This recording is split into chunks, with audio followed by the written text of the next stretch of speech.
At 6:01, we'll call the meeting to order. Rise for the national For the pledge? pledge of allegiance. I Pledge allegiance to the flag of the United States of America and to the republic for which it stands, one nation, under God, indivisible, with liberty and justice for all. All right. It doesn't So show. we're going to do roll call. We've got two board members that are out. One is sick, and one's got sick kids. So Lindsay and Brittany are out tonight. We've got Mr. Lepard with us tonight, as well as Brooke. I assume we don't have any visitors. We're going to do the agenda. Do I have a motion on number 4 to adopt the agenda? Do you have any changes for the agenda? No changes, no changes. Do I have a So moved. motion? Motion by Nicole. Do I have a second? Second. Second by Laura. Any discussion? All those in favor say aye. Aye.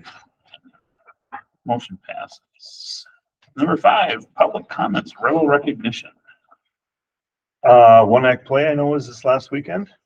I was gone, so I was not able to attend, but so that happened. And then a wrestling team made history for DGF. First time ever, Heart of Lakes Conference champions. Really? Awesome. First time ever. I couldn't First remember time that. ever, yes. So, yeah, I kind of thought that they must have. I talked to some coaches today and they said, no, first time ever. So congratulations to the wrestling team and that huge accomplishment. And they're hoping to take it to the next level in the section as well. But yeah, so kudos to them. That's robotics. Still going to state. Yep, robotics team. They had 2 teams and one of them is going to state. Yep. In middle school, did one act play as well. Or did a play. Did a play. Yeah. Technically one act, Yeah. but yeah. Yeah, that's what I got. Yeah, any other rebel recognition? All right, we'll go on to number 6.1. Reports, DGF elementary report. Mr. Lepard. Good evening, everyone. How are we today?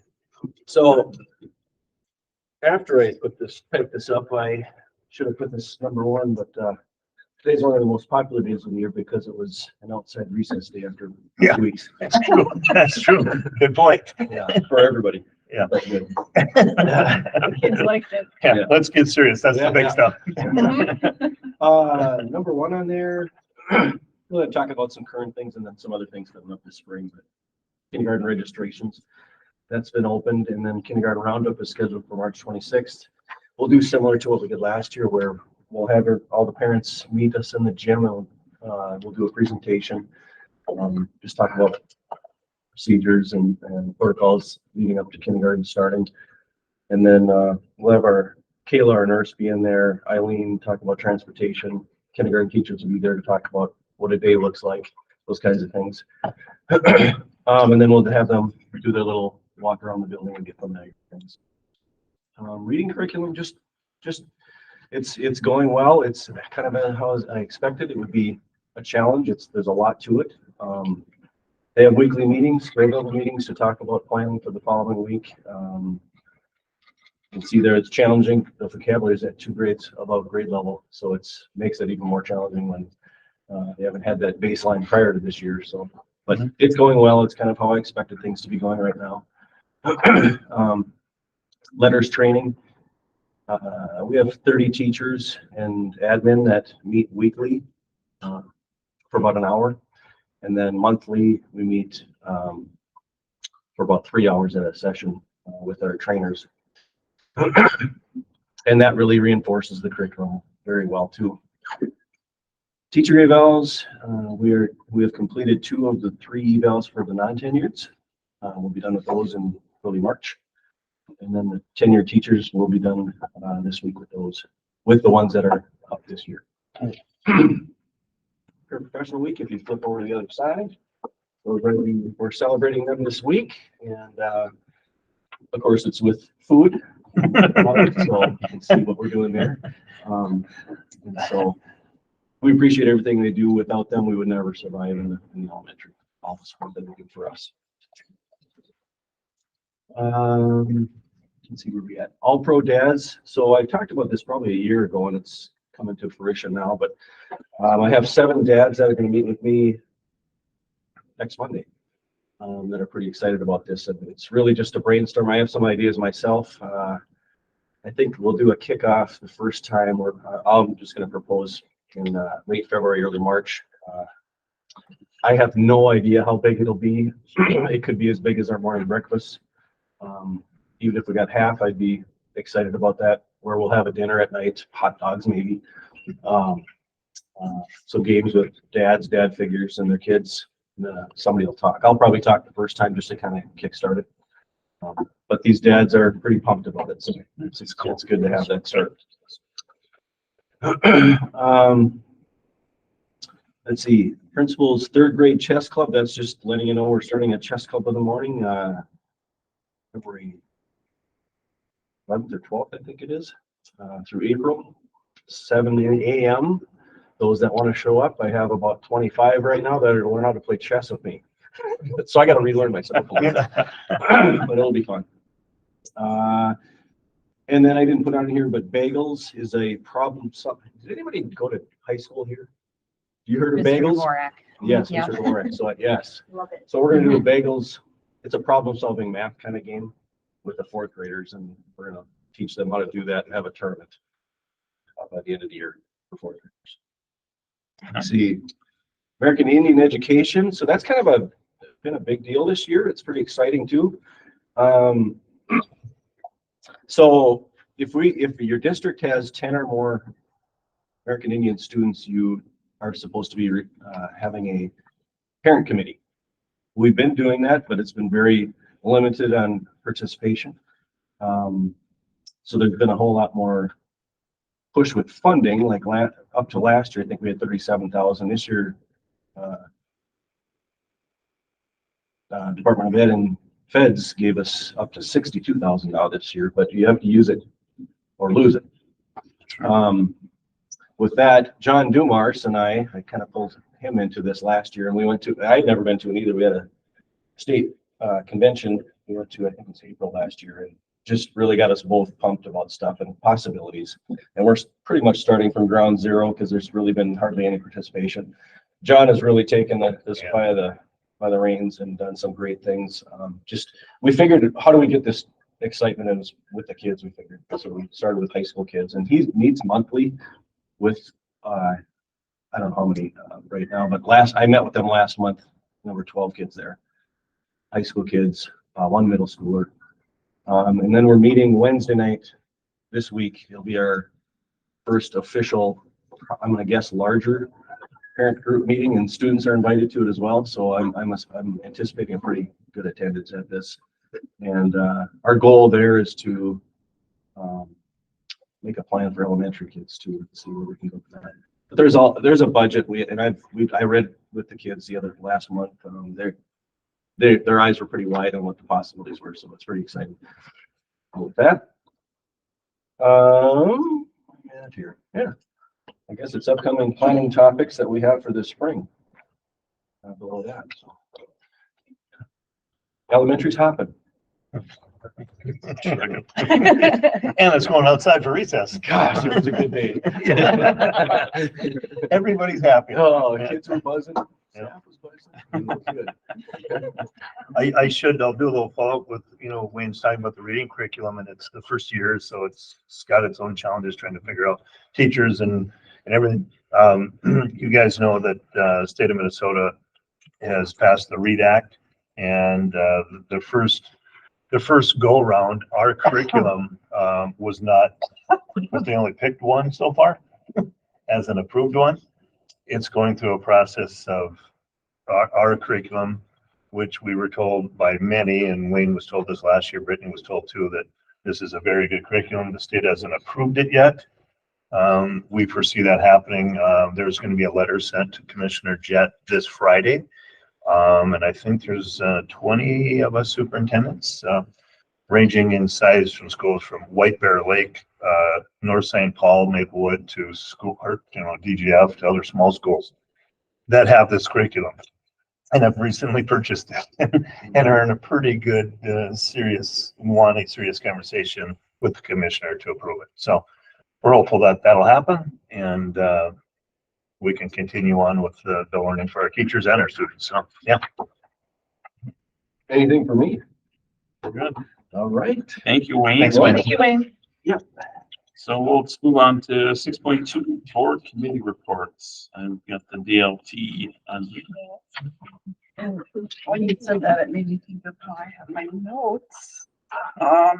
It was last week we met to discuss, let's see, priority 4, which is communication. Basically kind of going over how efficient are our communications out to not only the people within the school, but also just to the community. Talked about various topics. One was when Shannon went out to the different communities, could that be handled differently since the participation was quite low? And also the direction of the committee, talking about hopefully getting maybe some more parents to be involved, now that we have, was it 4, 5 seniors? 4. Yep, 4. 4. So since they'll be graduating, getting some new students in. I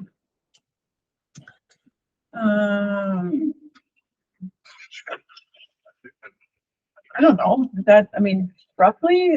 Yeah, and kind of, we just talked about how are we doing with communication. The one thing that we did talk about, how Tracy used to send it out and involve all 3 levels, and community ed. And so it was like elementary, middle school, high school. So, it was a novel, right? It was too much. And so we decided to separate it out.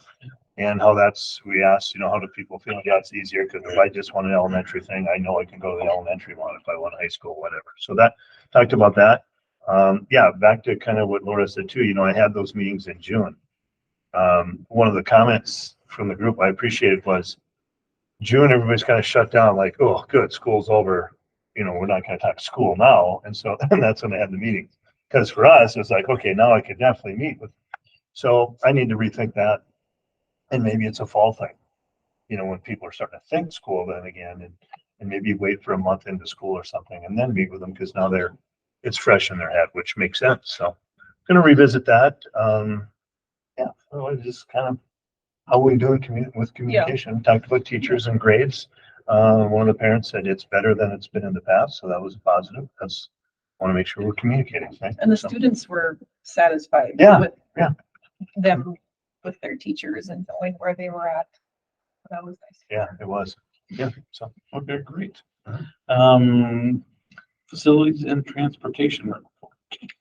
Okay, we met last time after the meeting. A lot of stuff was, recapping. We went through some mediation things, the budget of what we're looking at, potentially ongoing construction issues. One was, continuing to monitor the roofs. And then we did touch base just very quickly on Carrie Westgard's outdoor classroom. Obviously, nothing has really changed as far as the vision for that. We just need spring to come. Just Um, need spring. We just need spring. Yeah. Minor detail. yeah, Exactly. just one minor. And then, just looking at future director plans as far as transportation and what different pathways that could take, eventually with maybe some potential, retirements. So that really is about it. Right. I guess personnel report too, because we've met regarding superintendent contract. So we talked with Shannon a little bit about that. And I think we've got a tentative agreement looking at like a 4% increase and then followed up by a couple of increases that are less than about 2%, maybe 2.5% after that. So I'm removing some parts of the benefits, the salary, and some of those things just to make that all work out better for Shannon. So, but I think everyone's happy with it, and so we'll get that put together and get that approved, then we'll probably approve it at the next meeting. Yes, That'd be great. so, And is it for 3 years? and it's a, yeah, sorry, thank Oh, you, it's 3-year contract, yep. And so we'll have that taken care of. Any questions on that, or, and of course, if you think of something later, you can always ask. Don't be shy, so. All right, let's go on to 6.3, the superintendent report. Yeah, first thing on there is preference personnel. Brooke met with them last week. I was in another meeting. I could not attend that, just to talk to them about our custodians and the turnover there, the cooks and the turnover there, and some of these non-certified positions that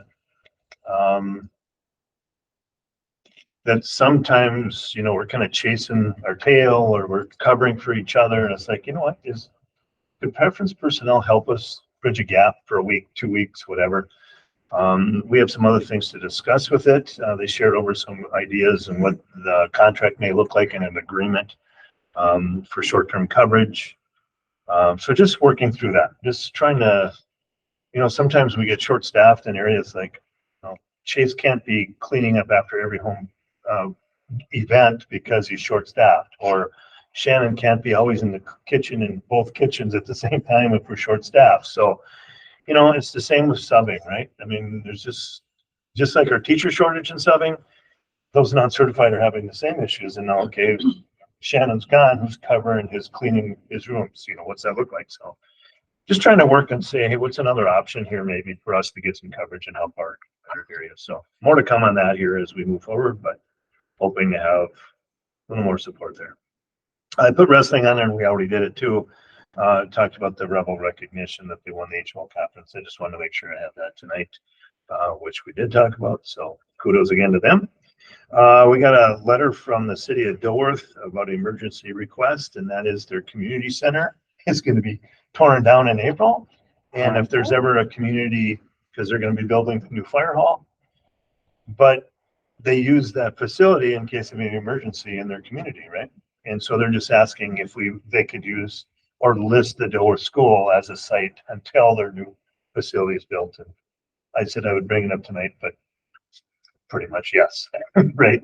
We're a part of the hub of the community as well, and we want to make sure we're supporting our community if there's an emergency. So I think that would be the right thing to do. I think so too. Yeah. I think So- it's the right thing to do too. I just one question, like if people were to be staying in the school because they, you know, how does that look like? It's April, we still have kids.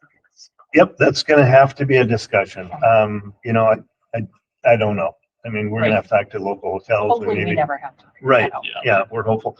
You know, you think about, and this year looks good that we won't have a flood, Mhm. but you start thinking Dilworth's far enough away, but maybe it isn't, you know, that's something that could happen if there's another weather event or power outages and who knows what, but, yeah, I think it's an easy yes. It's just a For matter sure. if it happened, yeah, what are the logistics once that gets So there? coming from the emergency management side, that this would be a short-term situation, and then they would have to, they would come up with another plan. Transition, Yep. yeah, It would just be probably like an overnight Sure. or something along those lines where they could immediately house people or move people here until they could set up, say, something with Salvation Army or Yeah. the Red Cross or something, where it would be, then they could transport everybody to somewhere else. They just try to have something local or yep. Mhm. yeah. You think about, you know, they're gonna have their facility till April.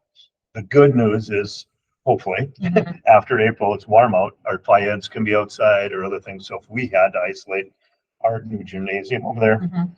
I think we could and still be able to meet the needs for kids over there. Hopefully being able to go Sure. outside for FIAD and recess and all of that. So, yeah, I guess the logistics and whatnot. Hopefully we don't ever have to talk Right, about. no, for sure. it. I hope not. So, anyway, so we're just gonna let them know that. Intergovernmental retreat is this Friday. I'll be there. This Friday, I have a little bit, we're just, you know, talking about what's going on at DGF school. But Tracy she's a major part of this presentation, or has a major presentation at this event, because Clay County is talking about the lack of daycare.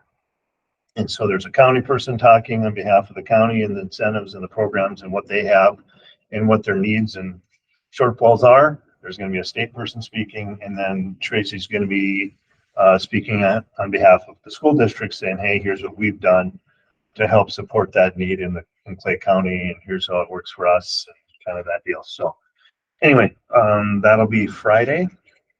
So I'll be there too, for that.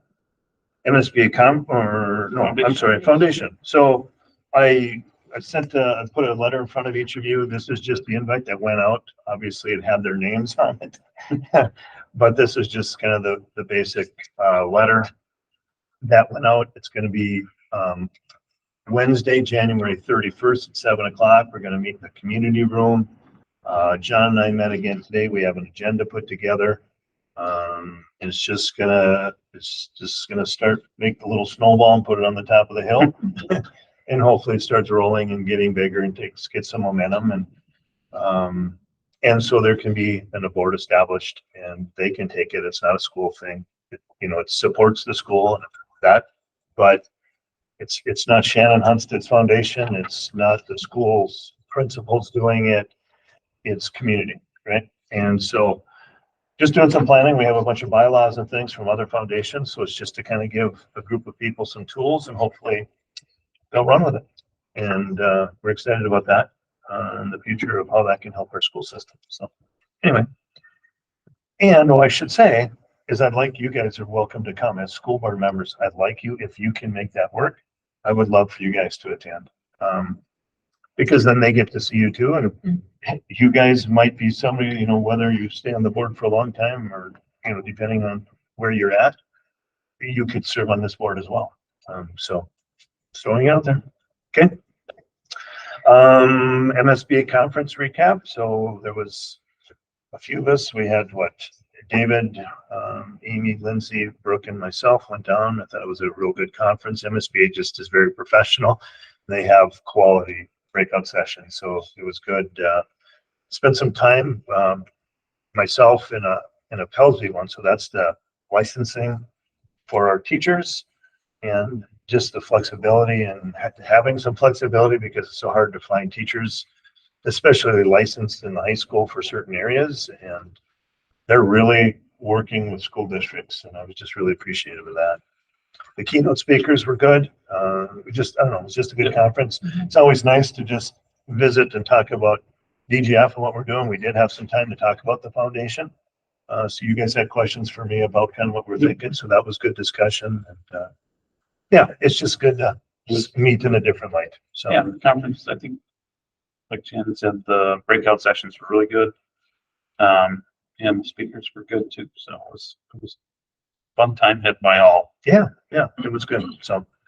So I just want to share that. And then the last one is gone through all the principals and all the directors with all their evaluations. So I got to meet with all of them and they've given me their goals for the second half of the year and how we want to finish this year out. And excited to see that. I'm just, we are fortunate the people we have. And sometimes even for me too, we need to step back and go, okay, well, how are we doing? It's like, what have we accomplished? What do we still want to accomplish? We always want more, and I guess that's what I want to. And so we spend a lot of time talking about that with both directors and principals. So yeah, nice to have that wrapped up and moving forward. So there we go. Questions for me? I'm just curious, how short are we for cooks?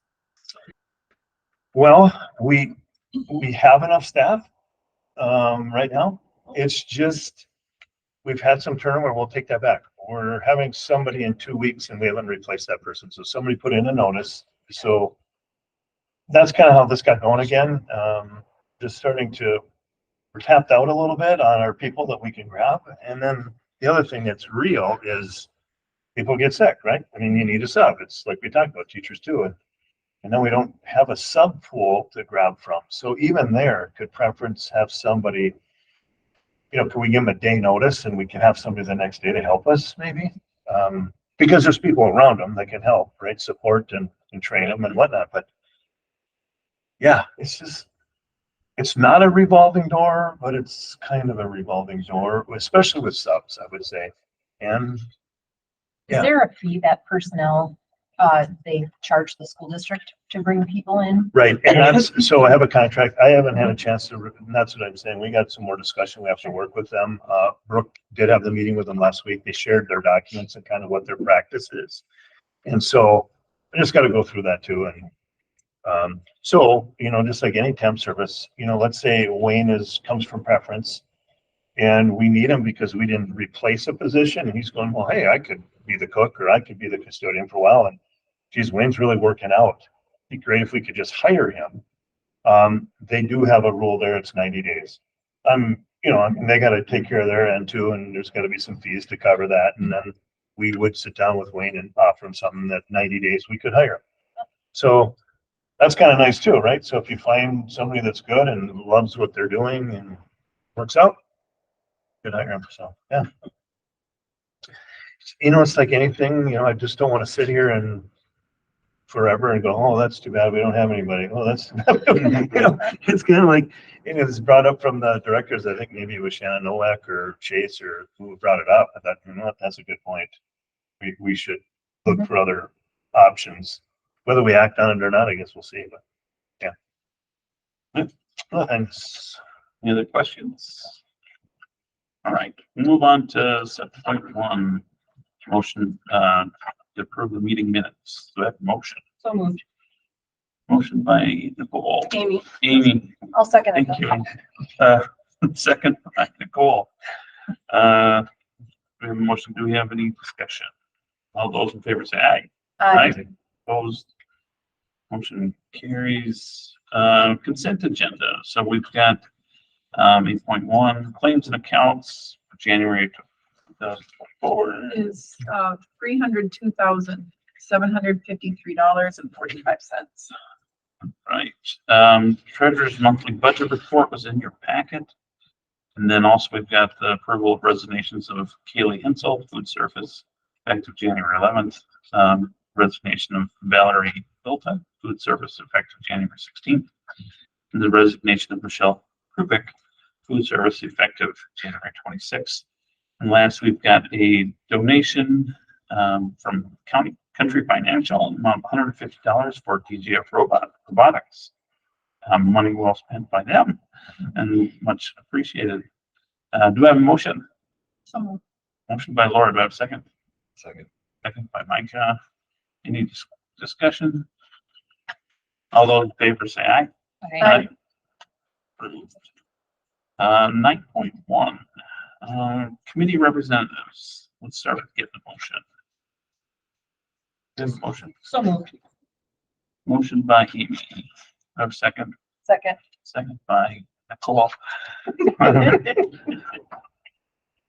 The first time we held it. Yeah.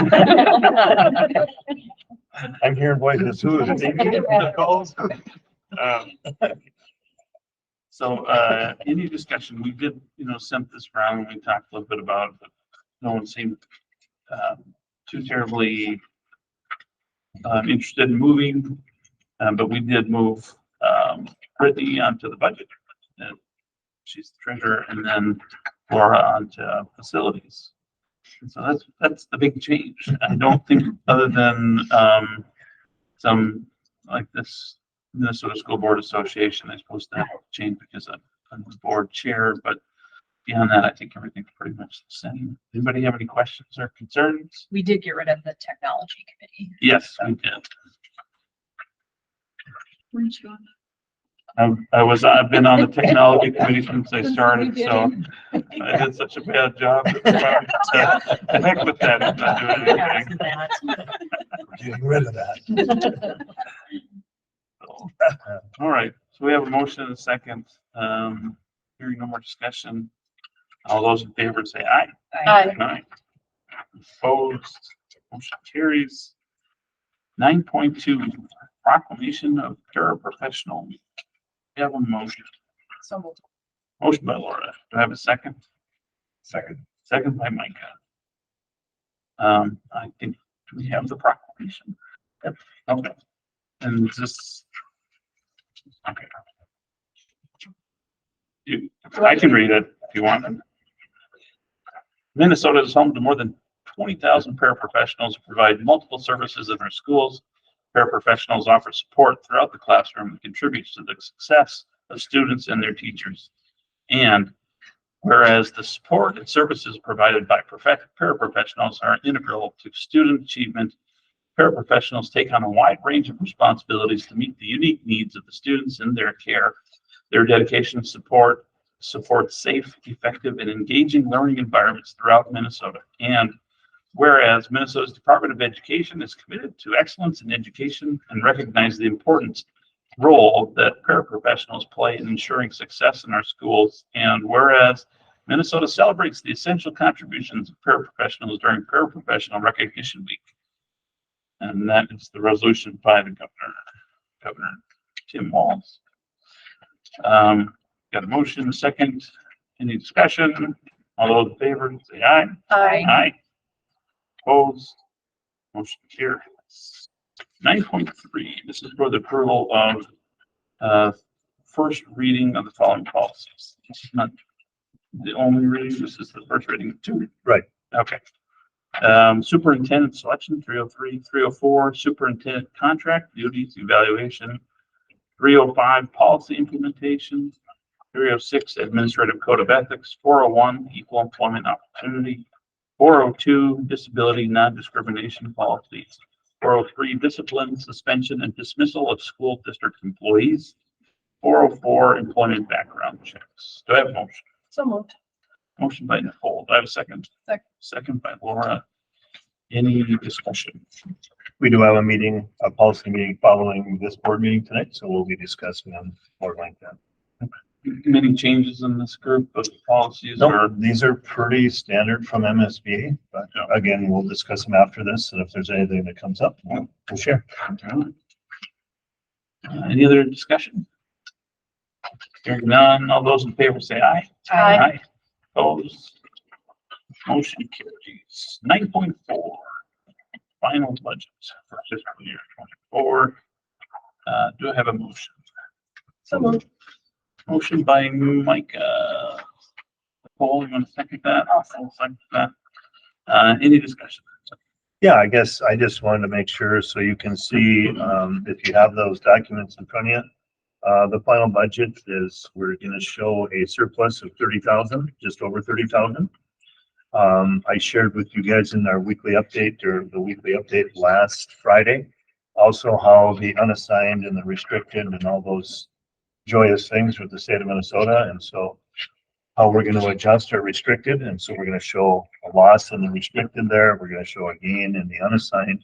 You also can see that the ESSER funds that are remaining, and that's going to be implemented on our unassigned. So as we go through this year, Marcus is, and I already have talked, we're going to start to earmark, okay, 20,000 from unassigned or ESSER can go there, 30,000 go here, for, and so on.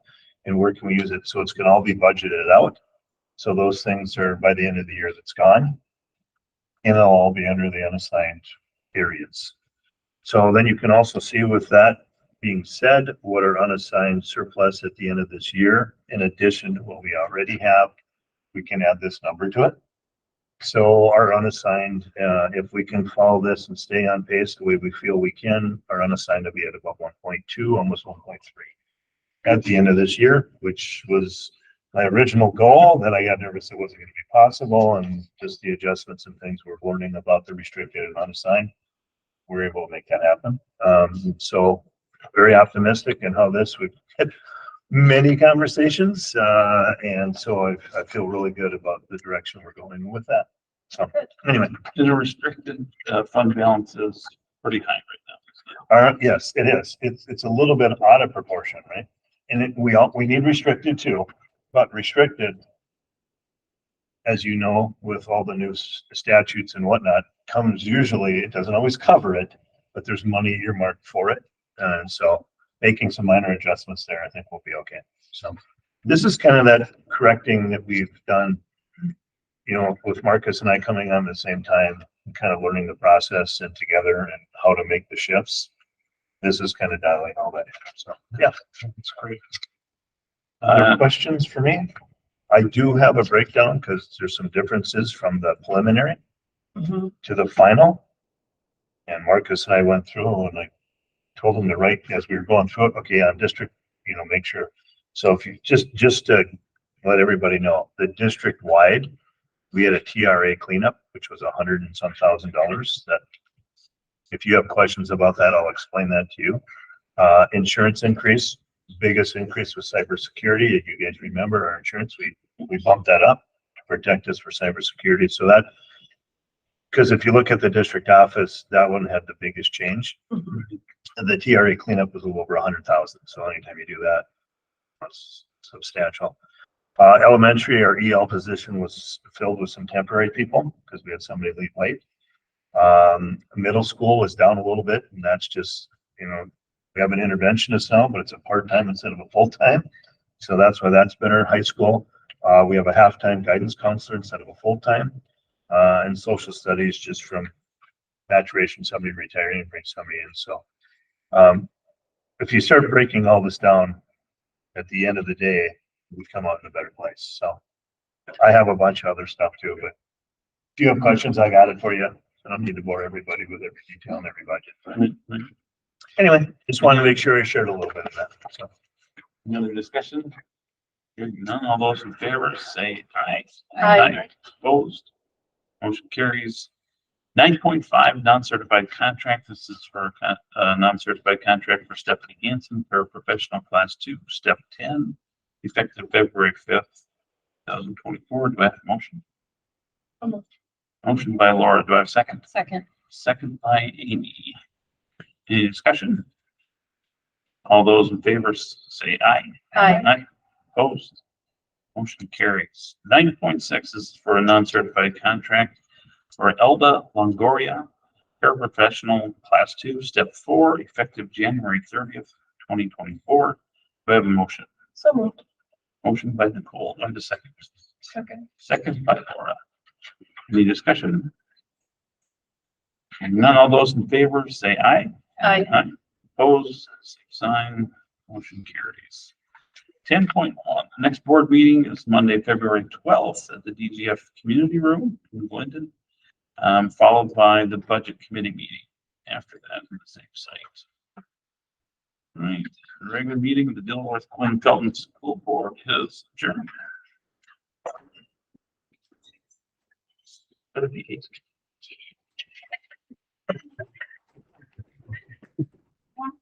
Do my backhands, my back flip.